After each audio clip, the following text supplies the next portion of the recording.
All right, cool. So thank you for joining us for the second part of Align Online on April 18th, 2020.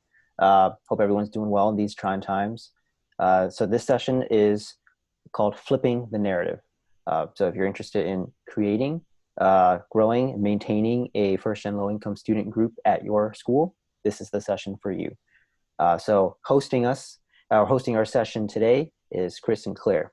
Chris is the Executive Director of External Affairs for Flip National. That's the First Generation Low Income Partnership National. So Flip National is a national nonprofit organization that does advocacy work on behalf of first gen and low income college students um, at colleges and universities across the country. Chris Sinclair is a graduate of the School of General Studies at Columbia University, earning his bachelor's degree in political science with a minor in business management, as well as a fellow in the Institute for Nonprofit Practices Community Fellows Program, which is based in Boston. Now, Chris is passionate about creating, developing, and implementing resources, working with colleges and universities across the country to advocate for policy change at institutions of higher learning. By helping first-gen low-income students create space and build community for themselves, Chris seeks to maximize their chances to succeed in changing their circumstances for the better and leaving their mark on the world. So, Chris, take it away. Do I have Also, to? well, I guess you do. Yeah. But also, if anybody has any questions, please feel free to leave it on the chat or raise your hand. We're on panel view, so the moment you react or whatever, any of us can identify. All right. So let the record reflect that I was made to take it from here. So I'm just kidding. Hi, everybody. Thanks for joining us. As Chris mentioned, I'm Chris Sinclair, Executive Director of External Affairs for Flip National. I'm really excited to talk to all of you today. I'm going to go ahead and share my screen. And everybody see this? Yep. Okay, cool. So as we start this, oh wait, hold on. I forgot something. Hold on. Give me one second. So while I'm doing this, just if you guys have questions, I happen to be very self-conscious about the fact that I talk a lot. So if you have any questions, please feel free to either put them in the chat, like Chris said, or just feel free to interrupt and just chime in if you have a question. So what we're going to do today,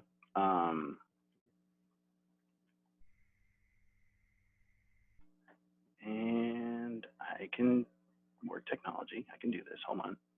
Okay. Take two. There we go. All right. So we're going to go, this is going to be like a brief overview of this topic. I'm not going to go into a lot of detail just because the way that this would look in terms of going to detail is going to differ from campus to campus. But we are going to kind of talk about creating first-gen low-income student communities at your campus. Some things to think about, factors to consider. We'll also have an opportunity for people to ask questions.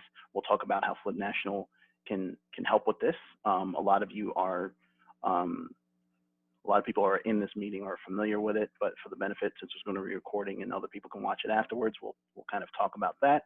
And then we'll have a chance to do some breakout sessions afterwards, and in those breakout sessions, we'll get into a little bit more detail, and then we'll come back and share with the larger group. So there we go. So what is Flip National?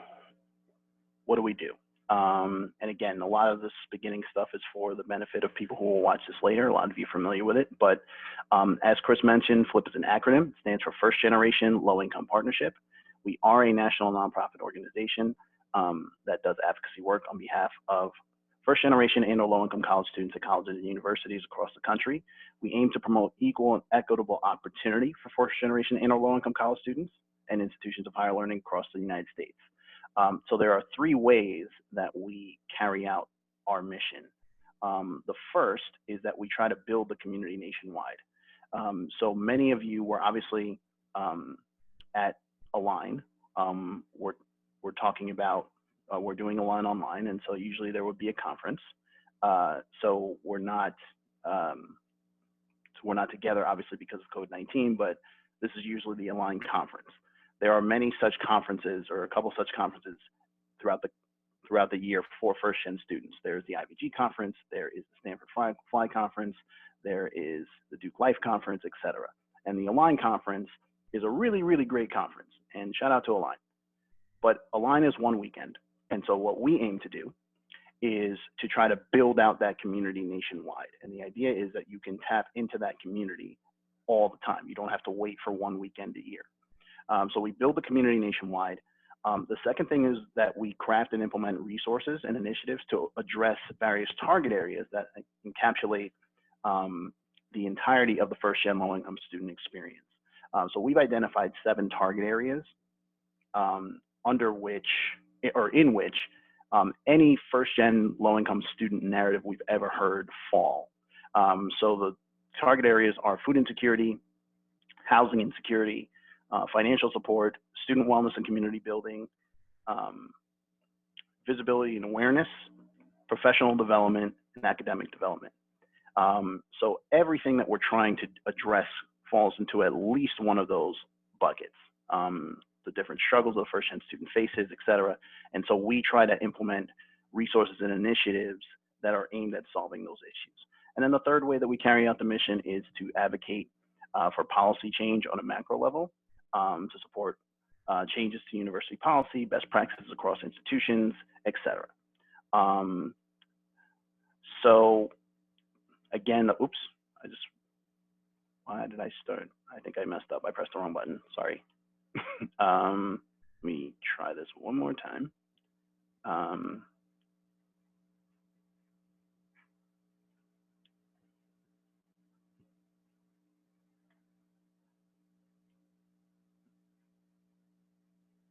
Okay, so sorry. I know how to work technology, I promise. Okay, so I mentioned, so we do have a chapter-based model, and we're going to talk about that in depth in a little bit. So we currently have 18 chapters. These are our 18 chapters right now. You'll notice that they span the country. So you have Columbia Flip and Flip in NYU in New York. We have Pitzer First Gen Club at Pitzer College, which is in LA, and everywhere in between. So we have Michigan, we have North Carolina, Ohio, Virginia, etc. So these are our 18 chapters. We do have a chapter-based model where we have a national organization at the top. So you heard about we have some Flip National Fellows on the call, so they're part of our national team. And then we have chapters at different schools, but the chapters are themselves for dedicated student-run first-gen student organizations. I should point out that these are 18 official chapters. We do have a handful of schools that are not official chapters, but they're called things like UMass Flip. And so they intend to be chapters, they're just not yet, including Tarleton First. Well, we'll get there later. So the following is for the benefit of anybody who will watch this later. We refer to our organization as Flip National, not just Flip. And has anyone here, for anyone here who's seen the Boondocks, I'm about to play a clip from the Boondocks, and the relevance of which will become clear in a moment. All right, so I'm gonna try this out. I don't know if the sound's gonna work, so let me know if you can hear this, because otherwise we can just skip this. My name is a pimp named Slickback, and I believe I may have misplaced some merchandise at this residence. There she is. Bitch, I hope you got the monies to cover this little vacation you've been taking. Now hold up, Slickback. No, that's a pimp named Slickback. That's what I said, Slickback. No, No, it's a pimp named Slickback, like a Tribe Called Quest. You say the whole thing. A pimp named Slickback. Can we call you Slickback for short? No, nigga, I'm a pimp named Slickback. Christoph, who is this person? Nigga, are you deaf? I'm a pimp named Slickback. Say it with me now. Okay, so just in case you didn't get the reference, this is again from the Boondocks, and so we're so it's a character called a pimp named Slickback. It's like a Tribe Called Quest. This picture right here is of a Tribe Called Quest. So meaning, whole point of the exercise, no, that's all I meant to do. Okay, the whole point of the exercise is when you just say flip can refer to any one of these 8 organizations. So you got Emory Flip, you got Flip at NYU, you got Washington Lee Flip, Columbia Flip, Stanford Flip, which is the original Flip, you have Flip at UVA, you have Flip National. So we are intentional about saying Flip National. Okay, rant over. So why is Flip National a thing? This picture gives you an idea of the type of impact that we're able to have. So the guy on the left is the co-founder of Columbia Flip. His name is Mandeep Singh. Shout out to Mandeep. He's also an advisory council member of Flip National. He used to be on our board, but he needed to scale his bandwidth back a bit, so he had to step down from the board temporarily. This is a screenshot from the first Obama Foundation Summit. And if you play the video, the guy on the right with the big ears name drops us. And to be honest, our email, we still are not caught up on the emails. This happened in 2017. But point being, I'm showing this to you to show the kind of impact that Flip National is capable of and the kind of network that you're able to plug into. So I said before that Flip National aims to build the first gen low income network nationwide and to build a community nationwide. This is the scale on which we are building that community. Okay, poll time. I put the slide specifically in here to remind me to do the poll, which I think I can do. So you're gonna have a poll that pops up on your screen. And it's it's a 1-question poll. Does your school have an FGLI student organization? So want to ask everyone to just weigh in on that.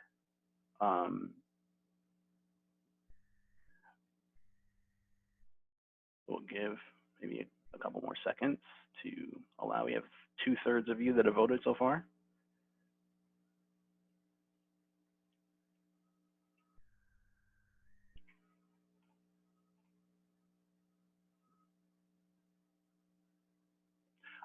Can we name our organization even as it's not really been established? Yes, you can.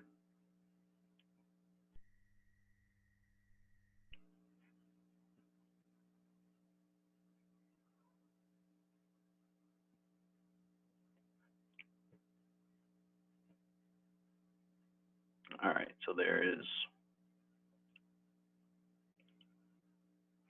I think that's everyone. Oh wait, we got one more person that hasn't voted yet, but so we have 93% of you that have voted. So 4 of you say we do not have a first gen low income student organization, so that's okay. 6 of you said that newer student organization that's less than 2 years old. 4 of you said that you have a more well-established student organization that's more than 2 years old. Okay, so it's a good kind of barometer for who's in the room. This presentation is more applicable to those students who don't have student organizations at their schools yet, but there are things in here for everyone. So, all right, let's go ahead and end that. And so you can see the results there. I didn't realize you couldn't see it at first, but this is actually my first time ever doing a Zoom poll. So congratulations, you experienced that with me. Okay. So moving on. So why first-gen low-income student organizations? And those of you who are on the call from Tarleton, we had this conversation when we first met with you. So why is an organization that is the vehicle for change? There are other forms of first-gen low-income student support that do exist. We have TRIO programs. Those of you who are familiar with National First Gen Day, the umbrella organization that administers TRIO programs is part of who created National First Gen Day. So those are programs that do exist. That they were created by the Higher Education Act, and National First Gen Day is on the anniversary of the signing into law of that act. But that's a conversation for a different day.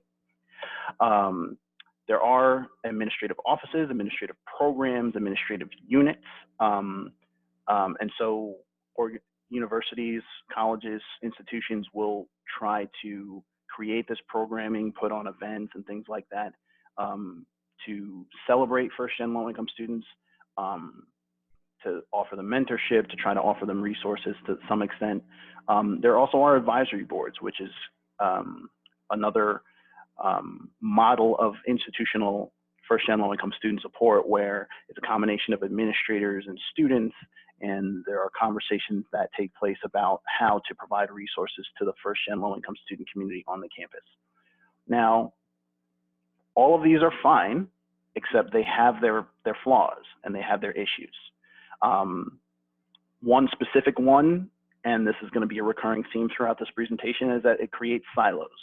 It leads to duplicate work. There is a lack of coordination. There's a lack of communication.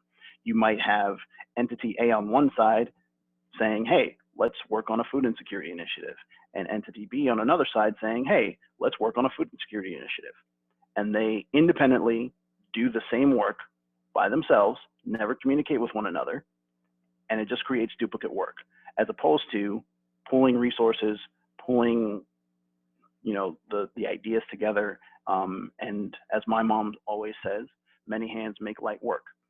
So rather than working together in one silo and working together to create bigger change, everyone has pride of authorship and tries to do things themselves.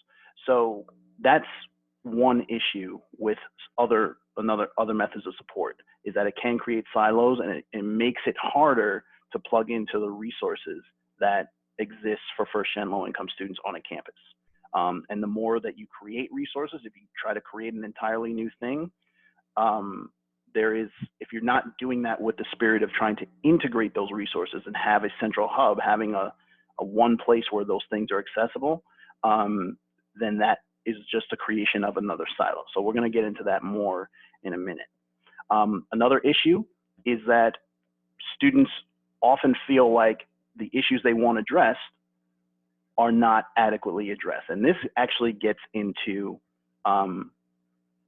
the whole impetus behind student advocacy and the student voice being centered. A lot of times, institutions will try to do things that they think are helping students, but the students have struggles that are not being addressed by what the institution is trying to do. And because the students aren't consulted in trying to identify what issues exist, you're essentially creating solutions to problems that don't exist. And a lot of times what happens, especially with administrative offices, is that the events and the programming get put on, and it's pat yourself on the back, like, hey, you made it to college, you're first gen, you overcame, you're resilient, like, we know, but I'm starving. And so there's not that same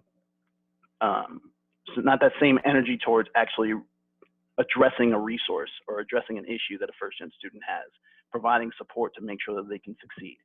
And so what students often end up doing is they decide they're going to start a student organization, and they're going to take matters into their own hands and do the work themselves. And then it's incumbent upon the administration to get on board with that. And that is the history of student activism writ large, dating back centuries. Student advocacy and activism has largely started out in that way. Sorry, my mouse is sensitive. Has started out in that way And it's all about students using their voice and the power of their voice to push for change. There's a long history of that. I've given whole workshops on that, so we're not going to go into that now. So that's where the impetus behind working through student organizations comes from. You want to create a situation where the students are driving the conversation, that they're in control, that the things that are being worked on are things students are wanting to have worked on, that they're voicing concerns about, and that they have an active role in trying to solve. By the way, again, please stop me with questions if you have questions. So here's a key concept to understand when you engage in student advocacy. This is a tried and true dynamic that exists everywhere. There are two things that institutions care about above all else: public image and avoiding lawsuits. Everything that an institution does is aimed at one or both of these things. Everything. Now, they might end up falling into a situation where they do something because it's the right thing to do, but they're not doing it. That's not their motivation. They are largely doing it because it looks good for their public image. So I'll give you an example. And this is an example from Columbia Flip. I actually started in this work working with Columbia Flip. And as a whole, I'm not going to talk about specific schools with regard to this, but this is my own narrative. So I'm speaking with my own narrative here. So Columbia had and has a large food insecurity problem. Wasn't really known until we got started doing the work and we were able to uncover that. And it became clear that this was a very, very big issue. Make a long story short, we created a bunch of food insecurity resources at Columbia. I personally was involved in every single food insecurity initiative that Columbia currently has. But the one thing that Columbia loves to promote is their food pantry. Why? Because Columbia is the only Ivy League school currently to this day that has a food pantry. And they love to be able to say that. Why? Because that helps them attract the best and brightest to their school. It allows them to paint themselves as being first-gen friendly or low-income friendly because it's good for their public image. Problem is, they don't care about food insecurity. And that is evidenced by the fact that there are other initiatives that they have that they had to be pushed to get behind, and then they're not willing to get behind any further because it undercuts their bottom line, let's just say, right? So that's just one example. This picture here is a meme from Twitter. Shout out to Twitter. This is a fictitious university. Anybody here watch Law and Order? So for those of you who do watch Law and Order or have ever seen an episode of Law and Order, the original is the best, but we're not going to get into that debate right now. Again, I did it with the mouse. So Hudson University is not a real school. Hudson University is a composite of every school and every college that is based in New York City, in large part because they do a lot of filming on Columbia's campus, and Columbia does not want their name associated with the type of things that they're portraying that go on at Hudson. So again, public image, right? They don't want even a fictitious scenario to be associated with their school. So the Law and Order team creates a composite and calls it Hudson University. Now, if you read this meme, if you want to make a lasting impact on the world, donate to deserving charity. If you want to help us fight bad publicity and endless lawsuits, hashtag donate to Hudson. So this is a fictitious university making a joke, but what do they say about jokes? All good jokes have some truth to them, right? And so this is an illustration of this concept. So when you're engaging in student advocacy and creating a first-gen low-income student community, this is something that you have to understand. This will help you understand how to frame things to the institution. It will help you understand why the institution reacts or behaves in a certain way in response to the things that you're doing. This is a very key concept. So make sure that you're keeping this in mind as you engage in your work. So factors to consider in creating a first-gen low-income student organization. This is not an all-comprehensive list. And again, I want to reiterate, this is a brief overview. The first question is the most important question. Does an FGLI student organization already exist? You don't want to create another one of the same thing. You don't want to reinvent the wheel. There's no need. Can you accomplish what you're looking to accomplish with your student organization by creating an organization, or can you partner with something already in existence? Along those same lines, what issues will your organization try to address? What is the experience of a first-gen low-income student on your campus? What's not being addressed? What's not being adequately addressed? What's not available to help with a specific issue that you're trying to address? And how will your organization fill that gap? That's a very important question. Shouldn't create a student org for the sake of creating a student org. This is not a resume builder, right? If you're going to do this work, you're doing it because you want to make a difference.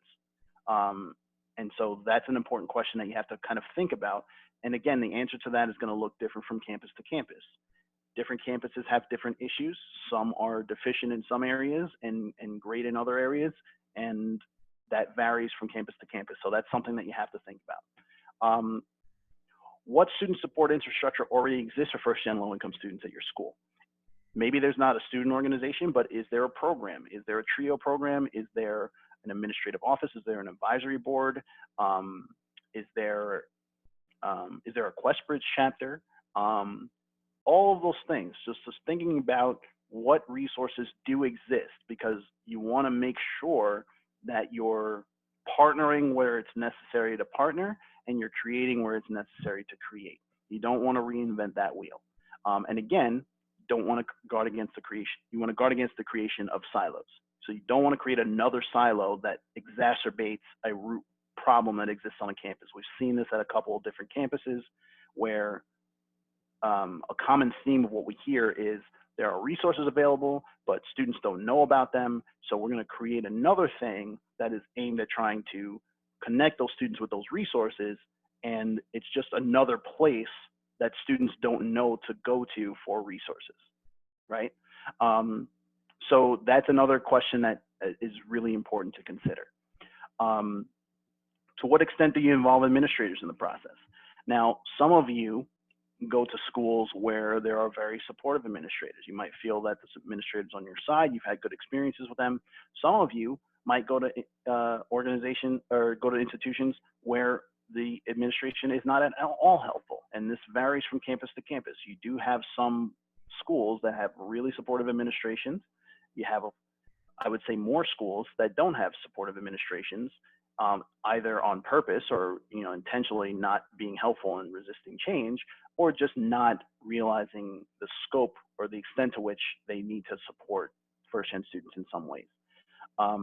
So this is, and some of you might say to yourself, well, the administration is so unsupportive, that's why I want to create a student organization. That can be your motivation. A lot of times it is, and that's okay.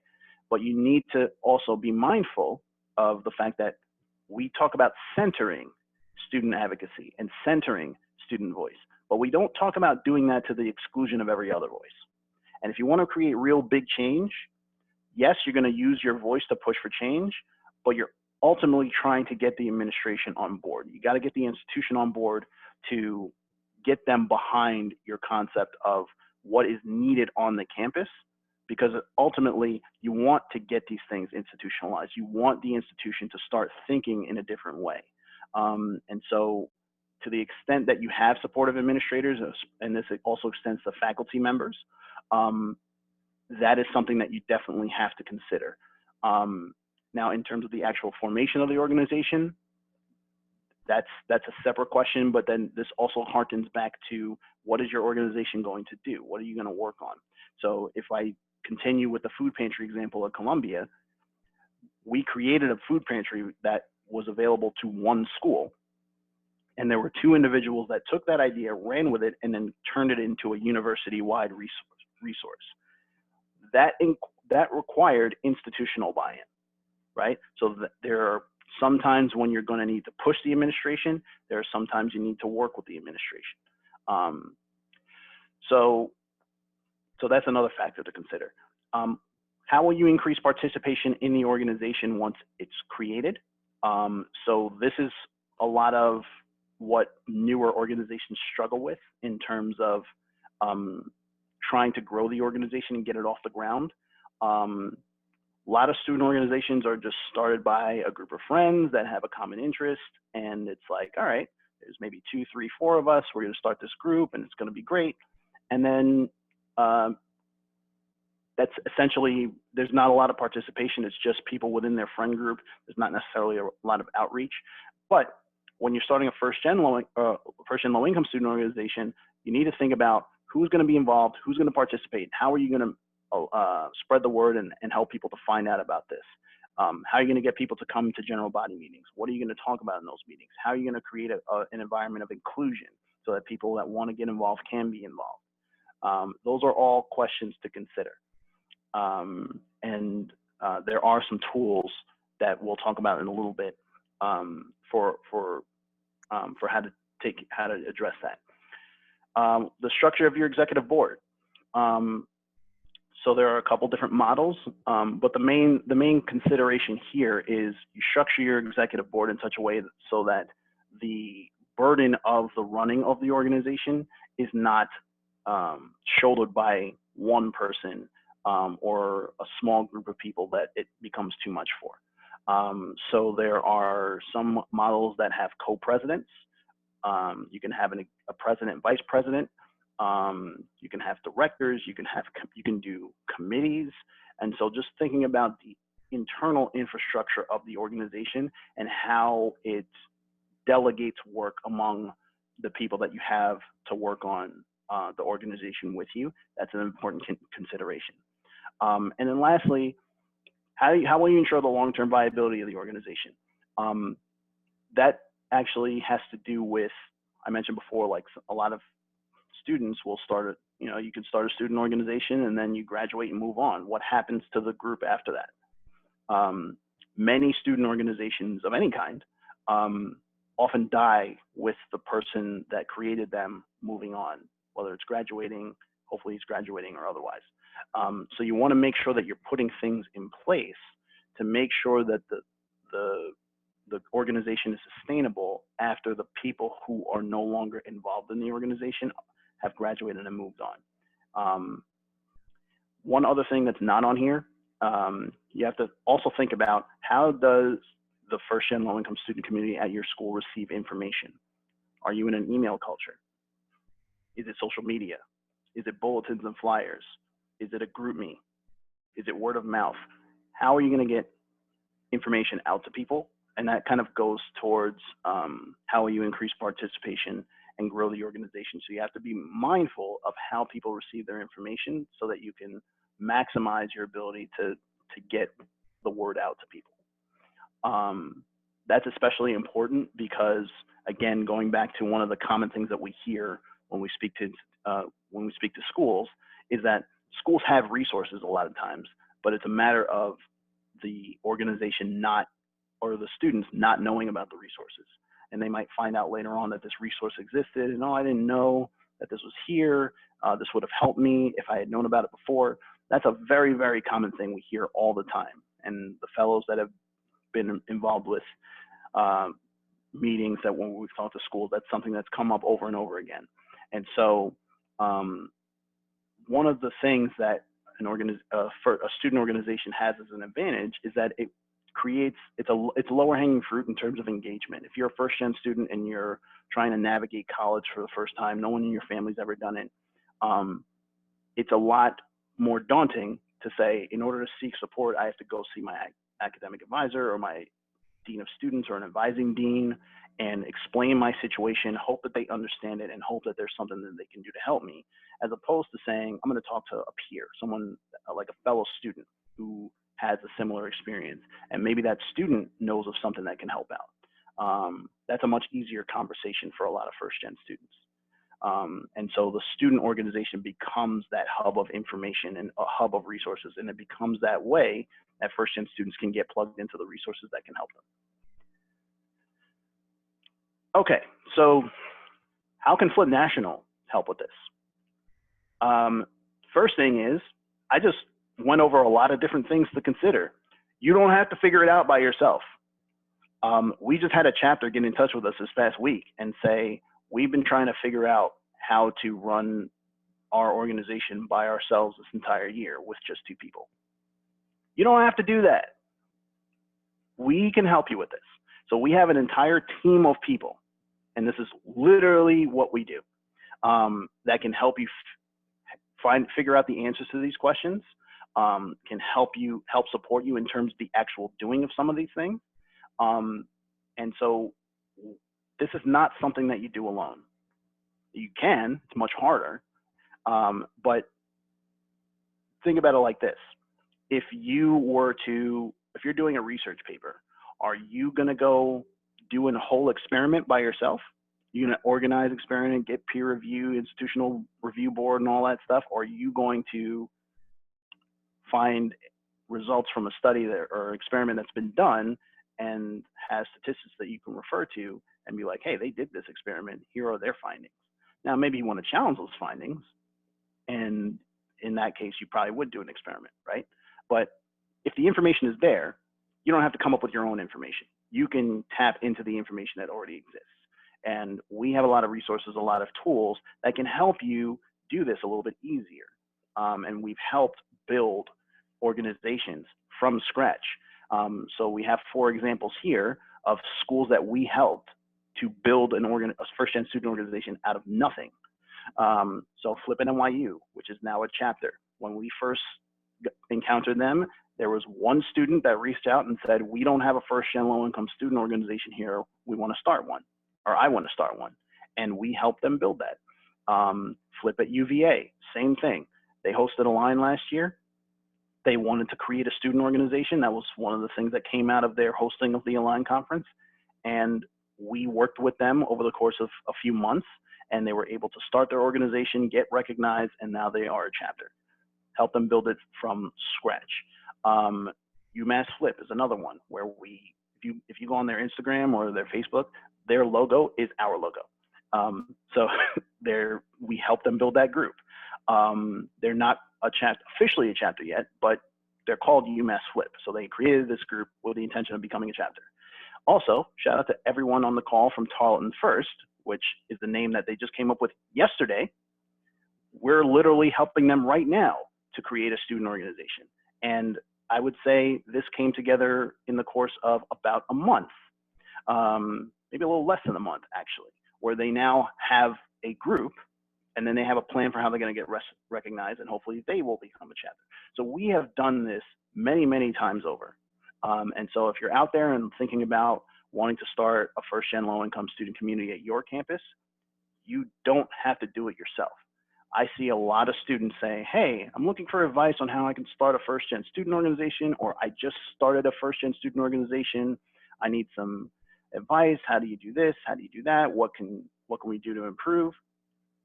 Flip National can help with all of that, and we will work with you. I don't know if anybody from Tarleton wants to volunteer how much time we've spent with them so far, but we will give you the time that you need to help you build this thing, and you don't have to do it yourself. That's the most important thing I want you to take away from this. So we got someone in the chat that says 6 hours. Now that's 6 hours over 3 meetings. Let's qualify that. But that's still 2 hours at a time, right? And we're probably going to spend more time with them this coming Friday because they got another meeting.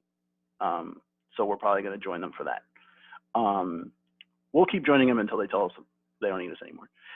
Anyway, point being, how can we assist you? If you're thinking about doing this out there, you don't have to do it by yourself.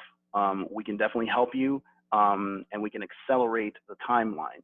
Just to use Tarleton first as an example again, everything's happening really rapidly at Tarleton because we have students who are plugged in, we have administrators who are plugged in, we have the legend of Carl, okay?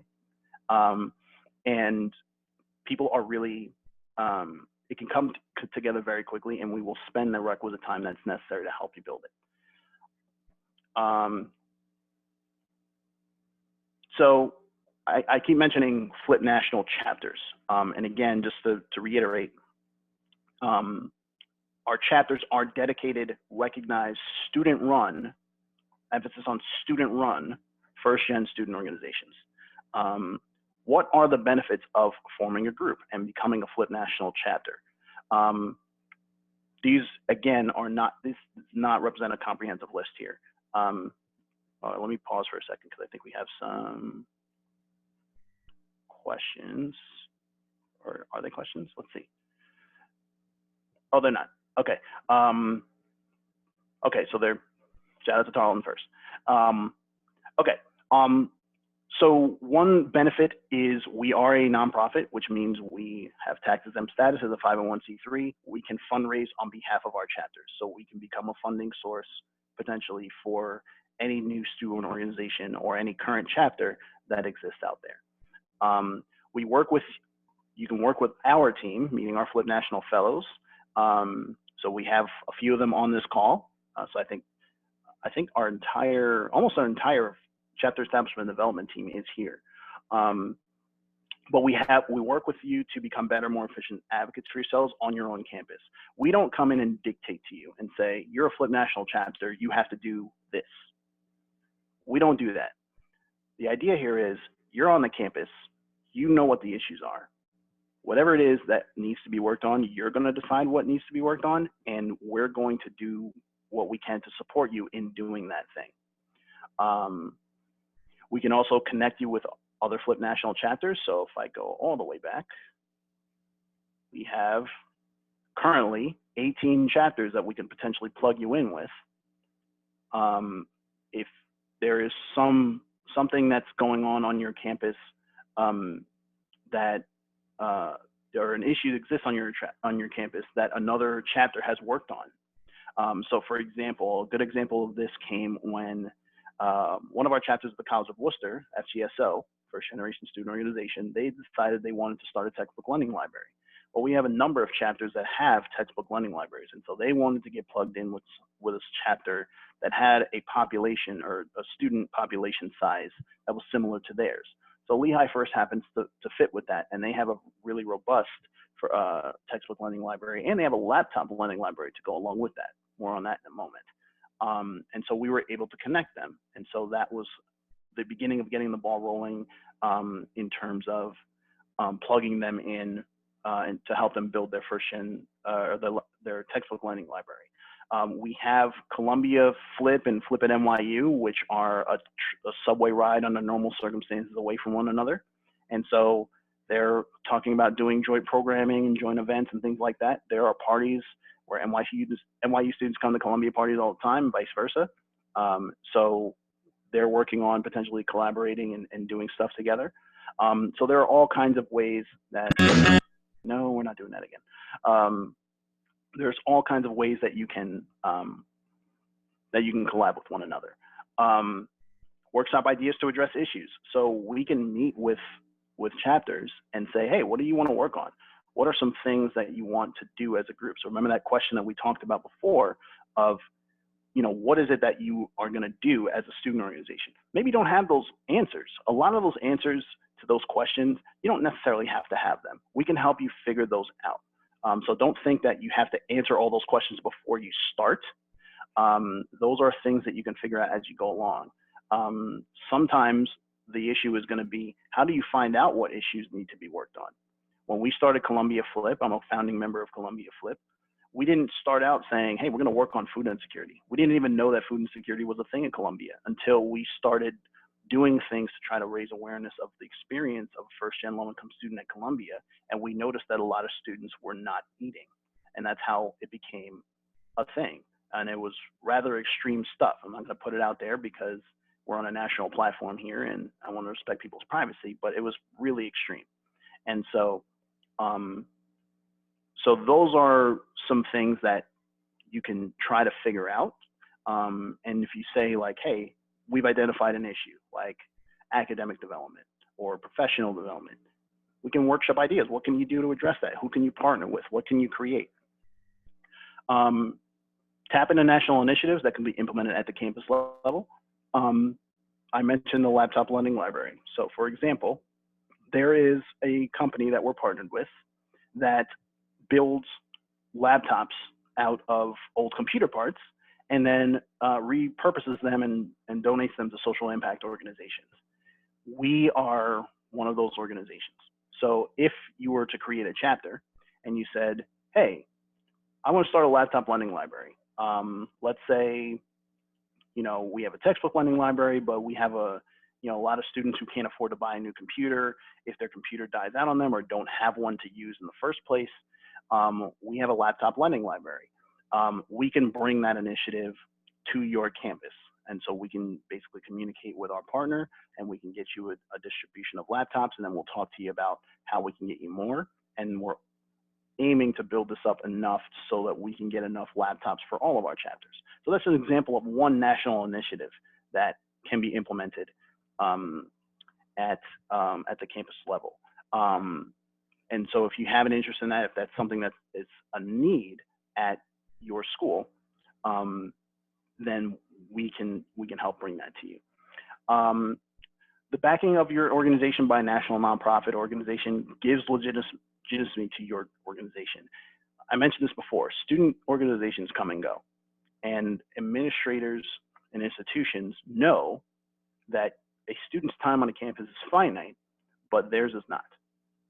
So when you graduate from the Catholic University or UVA or Tarleton State or George Mason, George Mason's not going to go away because you're done there, right? They're still going to be there. So a lot of times when you encounter an institution that wants to guard against change and resist change and wants to embrace the status quo, they have a tactic of saying, hey, you know, this student is really adept at navigating institutional bureaucracy. And so what we're going to do is we're going to work with the student. We'll say, hey, we're going to kind of work on stuff, but we'll wait for the student to graduate. And then hopefully the person that comes behind them is not as adept at navigating institutional bureaucracy. And then we can kind of steamroll that person, sweep their change under the rug. And that's how we guard against institutional change. Now, maybe what I just said is far-fetched or sounds far-fetched, but it's been confirmed by actual administrators to us. It's a real tactic. And so when you have that kind of dynamic, or if you have that kind of dynamic, one, we have a way to guard against that, which we'll talk about a little bit later or another time. The second thing is you're less likely to encounter that kind of dynamic if your student organization is backed by a national nonprofit that your institution likely treats as a peer organization. There is, I'll just name drop this because it's relevant. So there was an issue going on at Stanford University and we lent our voice to it. We emailed the president's office at the time, and I actually emailed them on the day that they were evacuating their campus. I think it's the day that the shelter-in-place order for COVID-19 was taking effect, and they were trying to make sure that the students were taken care of and all that stuff. I emailed them about the situation, and I got an email back the same day from the president's office. So most of the time, if you're just a student organization and you try to email the president's office at your school, you might not get a quick response. But because we're a national nonprofit with a platform, institutions pay attention to us. And that can give more legitimacy and more leverage to your first-gen student organization. Okay. I think this slide is specifically about questions. Because I said a lot, and I always get worried when there are no questions, because it's like people might be tuning me out, because it'd be like that sometimes. Okay, so question from Cheyenne is, do you have presence at graduate or professional schools and or ways to connect first-gen low-income students with graduate professional schools? So the short answer to that is yes and no. So our organization focuses primarily on undergraduate students, but, very big but. Oh wait, that doesn't sound right. But one of the things that a lot of our students are worried about or thinking about is graduate school. They're thinking about where they're going to go to school, how to get into grad school, things of that nature. Our students love to take advantage of mentoring opportunities. Oftentimes those are with grad students. And there is a conversation going on in the first-gen low-income student advocacy space about having presence at, or having a graduate equivalent to an undergraduate student group. So our organization is thinking about that. We would support and work with graduate students that want to start something like that. We don't explicitly do it right now, but it's not like we're against it, if that makes sense. So we do have a couple of schools that we work with in terms of first-gen students who are doing the work as undergraduate students who are now in grad school. We work with alumni networks to the extent that there are first-gen alumni networks at specific schools. We're also speaking with someone who has the idea to kind of expand first-gen alumni networks to more schools. One of our fellows has that same idea. So that's a project that he's sort of taking on to try to do that. So we do have ways to connect. Students with graduate schools, and so that's something that we can talk about offline. But yes, it's not explicit, but we are thinking about it. Another question from Cynthia. How has interacting with administrators been when addressing first and low-income students' concerns due to COVID-19 or in general? Good question. So as a general matter, it varies. You have some schools who are supportive, and you have some schools who are not. You also have a dynamic of, you might be at a school where the institution as a whole is unsupportive, but there might be individual administrators or professionals or their staff or faculty that are supportive, but the institution as a whole is not. And part of what goes into this question is going back to this, which is institutions are always concerned with their public image, always. They don't want to come off as thinking like, oh, well, we're unsupportive or we're insensitive to the struggle of first-gen students. And so they are sort of responsive in some ways. You may come across a school that has a reputation of being supportive, but then turns around and does something that's very unsupportive. We've seen that happen multiple times. And you have vice versa. You have institutions that are notoriously intransigent, bureaucratic. Columbia is at the top of that list, I will say that. But they also sometimes get it right. But again, like I said before, it's not necessarily because they want to get it right or because they're doing it for the right reasons.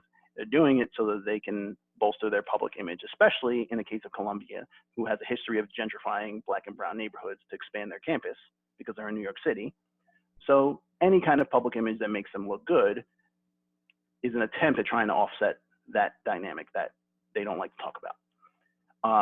With respect to COVID-19 specifically, we actually have been working behind the scenes trying to influence institutions' decisions about how they handle COVID-19, and there have been varying degrees of success on that. We are also working on putting out a document that makes recommendations about factors to consider in these kinds of situations, whether it's COVID-19 or any situation where you may need to evacuate the campus. So that's something that we're working on putting out, and we'll put out as soon as it's ready.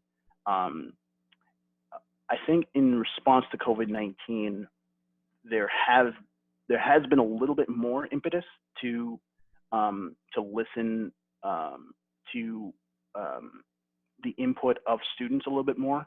I think part of that is a recognition that many universities, many institutions made decisions and did not include the students sufficiently in those decisions, which is why things went sideways. Just thinking about housing insecurity is a really good example of this. What Harvard did was a debacle.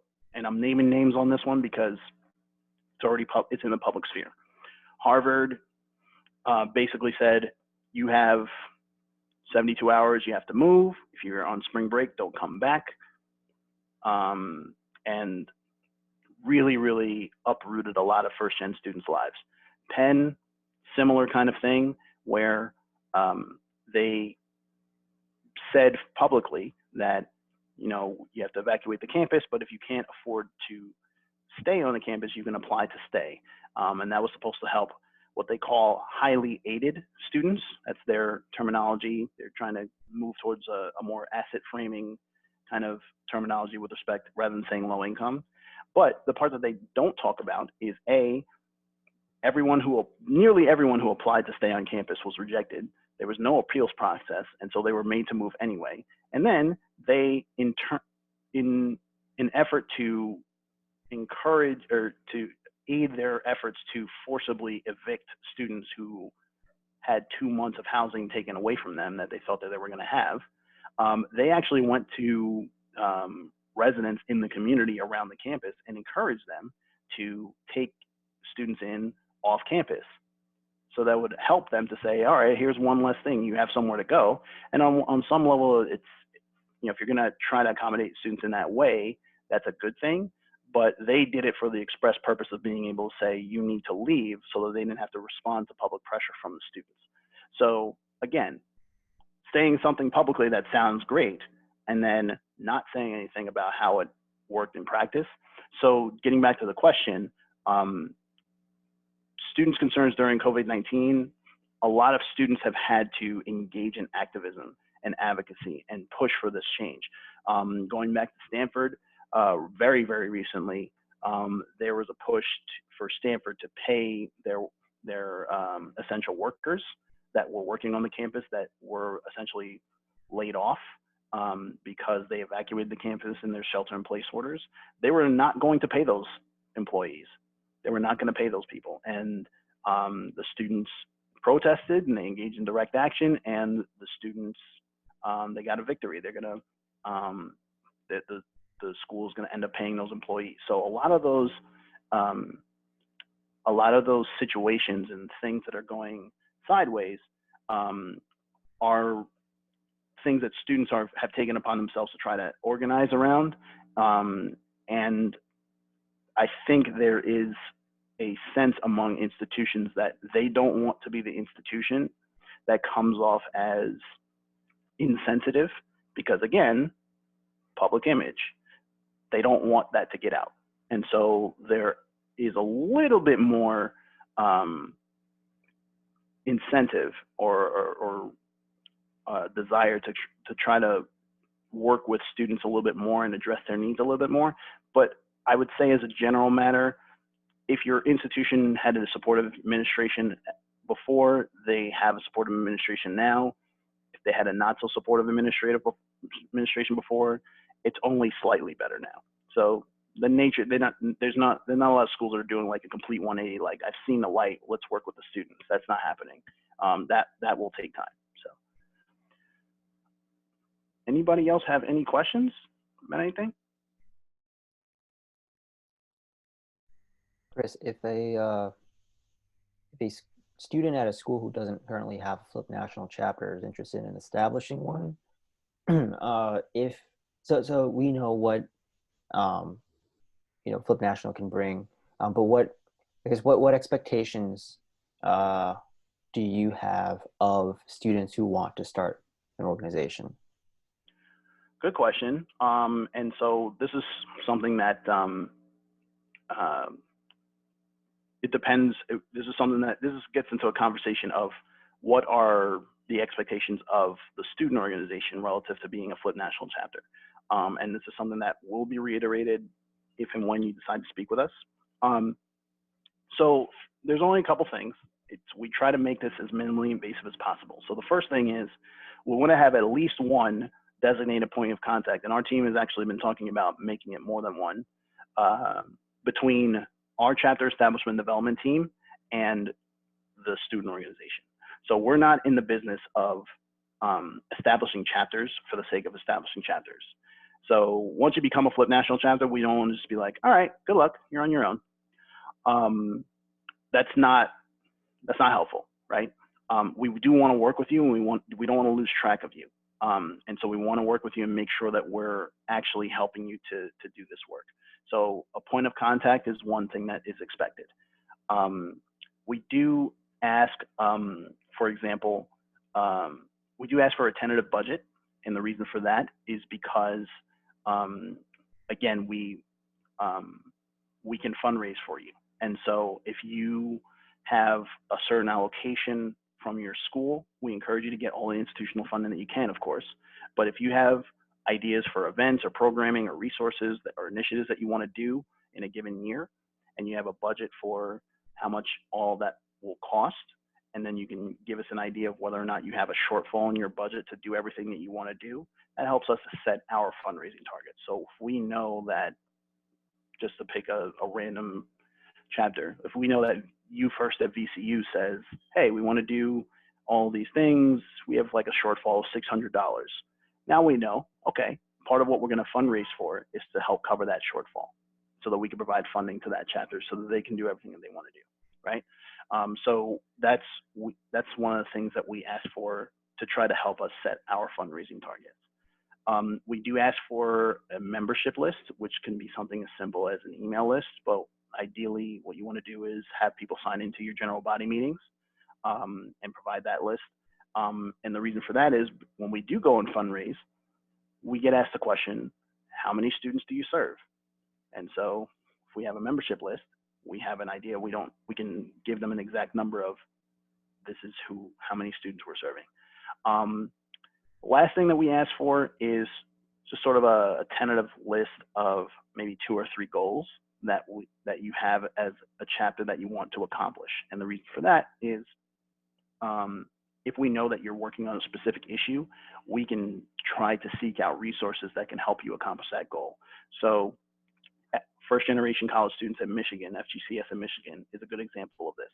So before COVID-19 happened, we met with them in the beginning of the spring semester, and they told us they really want to work on housing and security. And so if we know that that's one of the goals that organization has, we can say, all right, we're going to seek out resources to help combat housing insecurity. We're going to seek out different initiatives that have been tried in other places, examine whether or not they're transferable to Michigan, et cetera, et cetera. So those are essentially the 4 things that we ask for. I'm being very intentional about not getting into specifics about each school that's represented.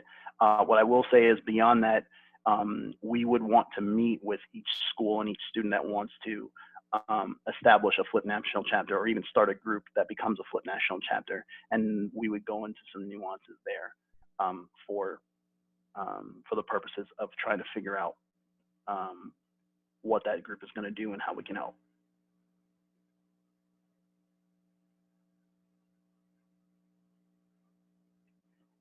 Any other questions that anybody has? I have a second question. Yeah. Where do you hope Flip National is, like, 2 years from now? 2 years from now. So that would be 2022. So we are aiming, so we're, just to provide context for how I'm going to answer this question. Are people familiar with Questbridge? I think I alluded to them before, but does everybody know what Questbridge is? For those who don't know, Questbridge is another organization that works with first-gen students. They have a matching program to try to get students into college, and they do provide some resources for first-gen students when they're in college. Questbridge was founded in 1994, and they have 42 chapters.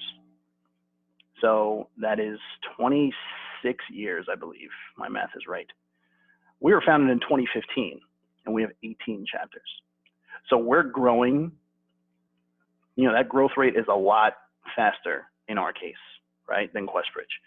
So where does that leave us 2 years from now? Hopefully we have, a considerable amount more chapters, and we're building a very large community that we can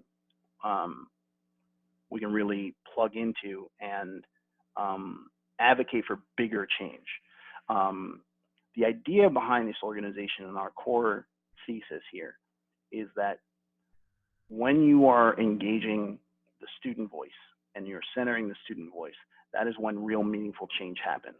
And so hopefully we'll get to a point, 2 years from now, where Flip National is very much in the conversation in terms of how to support first-gen students. There's going to be hopefully more appetite for being able to establish Flip National chapters and bring more of what Flip National has to offer to more campuses. And then also start the conversation, and I think it's been accelerated tremendously by COVID-19, ironically, in a silver lining type of way. Accelerating the conversation about how we talk about higher education.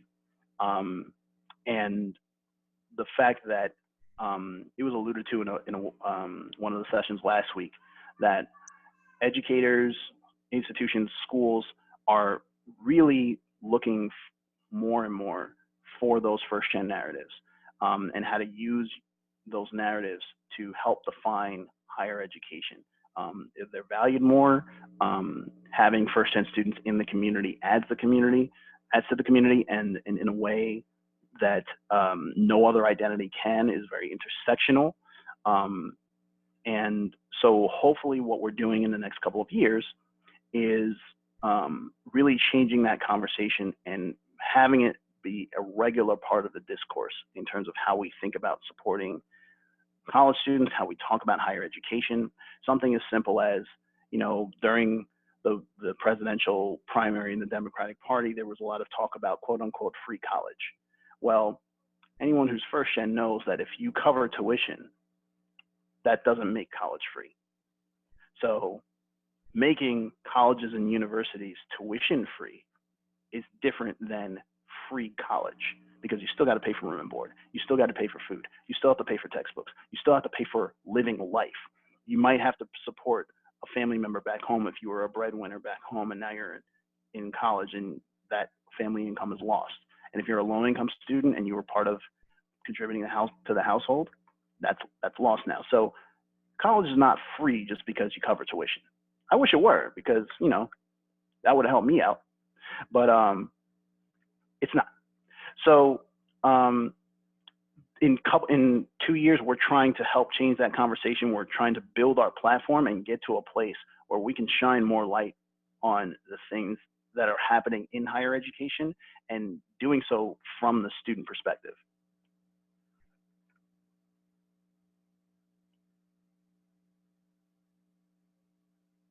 I hope that answers the question, by the way.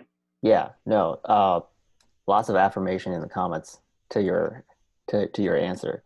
But on top of that, also hopefully this crisis leads to a reevaluation of like beyond higher education, other systems of injustice in America as well. So absolutely, yeah. So we got about 15 minutes left. Please feel free to continue to ask questions, but I want to make sure that I leave room for some of this. We were going to do like breakout sessions where we're going to have these discussion questions. I just want to kind of put these here for a moment, and these can be takeaways that you can kind of think about these questions moving forward in terms of how to think about starting your first gen low income community on your campus. These are some things to kind of figure out as you start to do that. Not unlike the factors to consider that I showed you earlier. I also wanted to get to these takeaways. And these, again, kind of highlight some core tenets of our organization. So, first off, first and low-income student support is always best when the student voice and student advocacy is centered. Again, not to the exclusion of other voices, but having a meaningful seat at the table, students driving the conversation, making sure that you're creating initiatives that where the targeted support goes where it's supposed to go. A lot of times you can create resources and if you don't include that student voice, it happens in a very top-down way that doesn't necessarily reach where it's supposed to reach, if that makes sense. And to that point, a holistic approach to first and low-income student support. But there are other stakeholders that should be involved in the conversation. And you have to be willing to partner. You have to be willing to work with one another. Don't work in silos, don't do duplicate work. And most importantly, no pride of authorship. This is a large problem at a lot of schools where folks are concerned more with who does what rather than that what getting done. Pride of authorship is usually what discourages collaboration, often what leads to different elements of first and low-income student support infrastructure not working with one another. That is a death knell to first and low-income student support and advocacy. Have to work together, have to be worried more about the thing getting done rather than trying to get credit for doing that thing. Flip National works in that way. There are a lot of things out there that are aimed at supporting first and low-income students. Other organizations are doing things better than we are. The Hope Center comes to mind. Align does conferences better than we could, right? So what do? We partner with those organizations. Align is our closest partner. We don't try to like reinvent the wheel and say, oh, Align's got a conference, let's do a conference. We're gonna have a Flip National conference. We don't do that. So no need to reinvent the wheel. Partner with who you can partner with. Use your allies, use what you have available to you. Don't make it work harder for yourself. Very, very quickly, just want to shameless plug time. So I think this was alluded to in some of the emails that went out. If not, they will certainly share this with the Align team. We do have a fellowship, few Flip National Fellows. Shout out to our Flip National Fellows that are in the building. Our fellowship is, all the fellows are students and recent grads. Our entire organization is first and low-income students and recent grads. The fellowship is an opportunity to work with Flip National, do the work of the organization, a lot of what I just discussed, and develop transferable, marketable skills that you can apply to your chosen career fields. So for example, where's Jenny? Jenny, I'm putting you on the spot if you're still here. So Jenny, what team are you on? I'm on the finance team.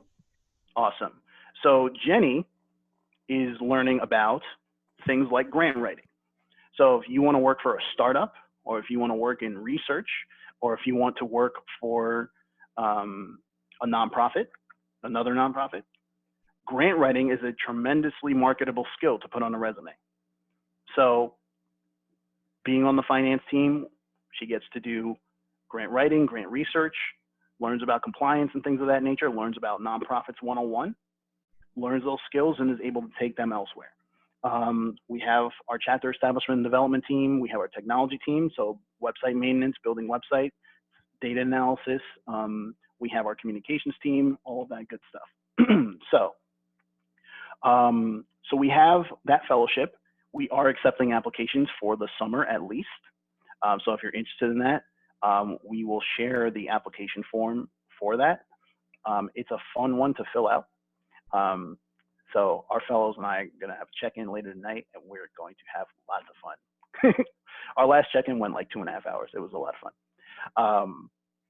So that's the Flip National Fellowship. You can obviously find more information on about us on our website, flipnational.org. By the way, when you go to the website, this is the first thing that you will see, this right here, it's not the meme version, it's like the actual picture.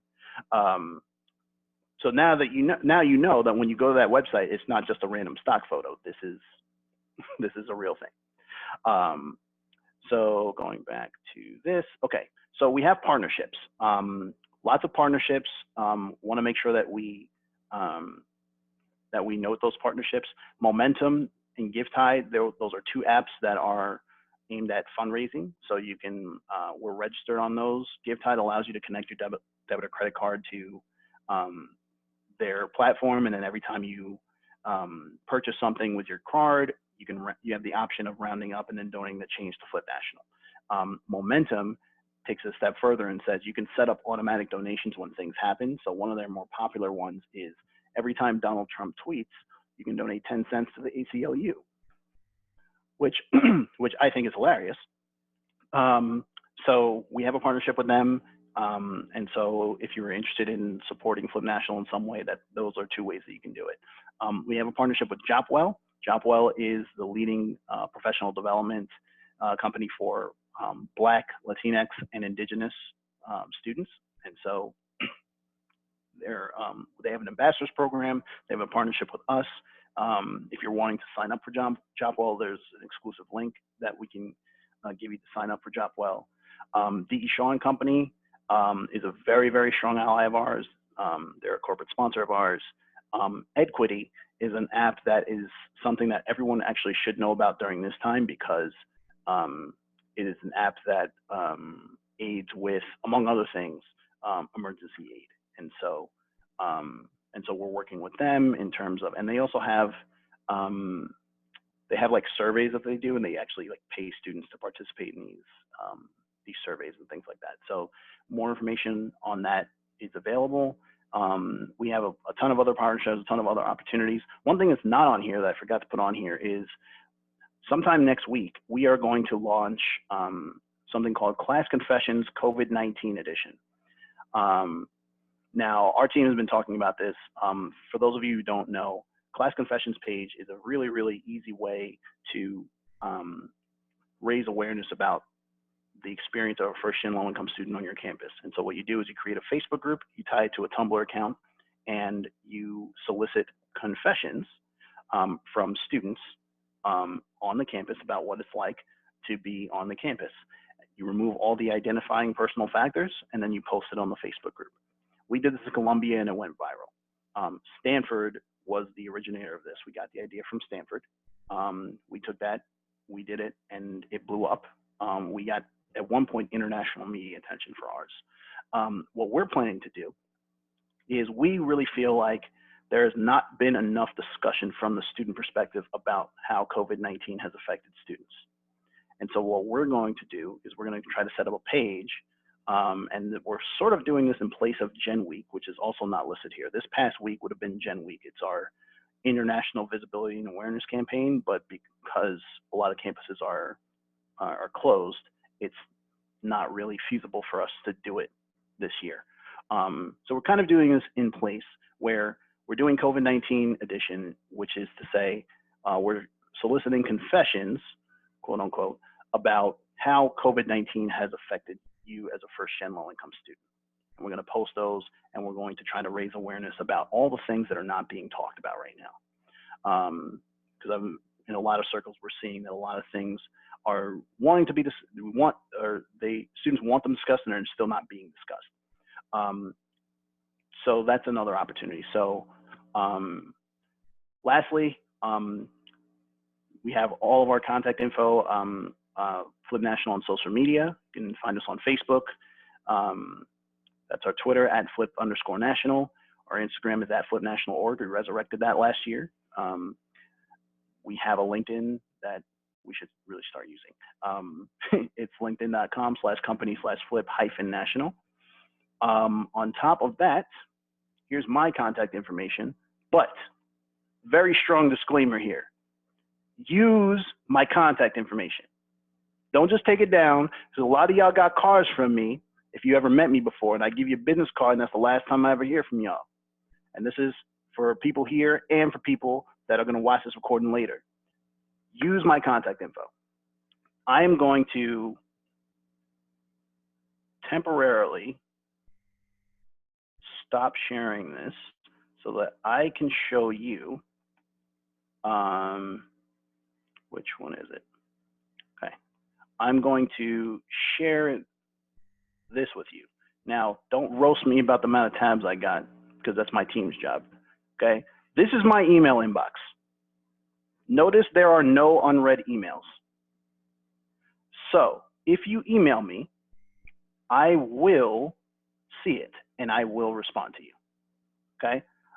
So that's the only reason I'm showing you that. So please make sure you're using this contact information. That's my LinkedIn, that's my email. Don't hesitate. Don't think you're bothering me. It actually bothers me if we exchange contact information and then you don't use it and then I have to spend a lot of time chasing you down. I want to hear from you. I want you to reach out. Please, please, please reach out.